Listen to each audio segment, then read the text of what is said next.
আজ তো বুদ্ধ পূর্ণিমা। তো এই বুদ্ধ পূর্ণিমা উপলক্ষেই আজকে আমাদের বাড়িতে হয়েছিল এরকম সুন্দর ঝরঝরে পোলাও। তাই ভাবলাম তোমাদের সাথেও একটু পোলাওয়ের রেসিপিটা শেয়ার করি। পোলাও বানানো কিন্তু খুবই সহজ। তোমরা একবার রেসিপিটা দেখলেই শিখে যাবে। তো এর জন্য নিয়েছি ফার্স্টেই ২ কাপ মতো গোবিন্দভোগ চাল।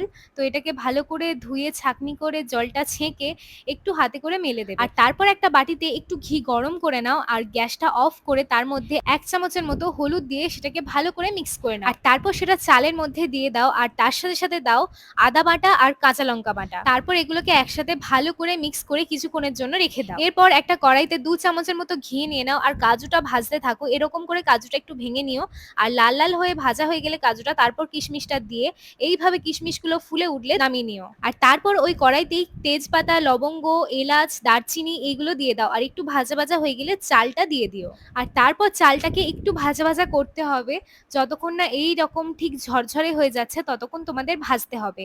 আর তারপর দিয়ে দিতে হবে, যেহেতু আমরা ২ কাপ মতো চাল নিয়েছিলাম তাই ৪ কাপ জল দেব। আর তারপর দিয়ে দেবো পরিমাণ মতো লবণ। আর এরপর চালটা সেদ্ধ হওয়ার জন্য ছেড়ে দেব। আর সেদ্ধর টাইমে এটা মাথায় রাখতে হবে ভেতরের ভাপটা যেন কোনোভাবেই বাইরে না আসে। তাই তোমাদের ঢাকনাতে যদি এরকম ফুটো থাকে তাই সেটাকে ঢেকে দিও। আর তারপর ১৫-২০ মিনিট পর যখন জলটা অনেকটা শুকিয়ে যাবে তখন ভাজা কাজু কিশমিশগুলো আর পরিমাণ মতো চিনি, কাঁচা লঙ্কা আর এই মসলাটা ছিল জায়ত্রী আর জায়ফলের গুঁড়ো। আর তারপর দিয়ে দাও কিছুটা গোলমরিচের গুঁড়ো।